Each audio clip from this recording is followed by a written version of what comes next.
Sədə, ət, balıq, kəllə, bunlar yeyilir. Əllədir. Necə? İqit canlı, kabab qanlı. Görsən sənəcə kabab çəkmişəm. Belə sən belə. Xoş gəlmisən bizim bağ evimizə. Həmişə sən gələsən. Bax, kababları sənin üçün çəkmişəm. İndicə eləməyim. Qonşu evdə özüm eləmişəm. Bax, burada da var. Bax, manqalın içində. Yaxın gəl. Kabab da çəkmişəm. Sənin üçün. Belki ben çektim başka böyle yok. Belə, hey! Sədə kabablar çəkir. Bax. Gətirəm pişirməyə bu görək. Beni izleyip işte. Yoxsa pişməyib, sədə çiğdir. Sən bana çəkirsən bunları. Ben işte Bu da sana arxatdığım. Sən bacarırsan, kabab pişirsən gör. Hələ mən bunun üçün samavar dəmləyəcəm. Bir də gözüm o eski attım baseyniyə. Nə bilmirsiniz? Heç nə. Xoş gəlmişsən bizim malikanəyə. kebabımızı yiyek. Sədə, qoy toğu da bura. O toğu da ora. Hoş gelmişim. Xoş gəlmişsən, otur orada görün.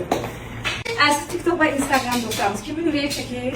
Buyurub gəlib qonağınız ola bilər. Sədə bir daxmış gəlmişsən. Sağ olun, xeyir işe gele inşallah. İnşallah. Boyuna gele inşallah. İnşallah.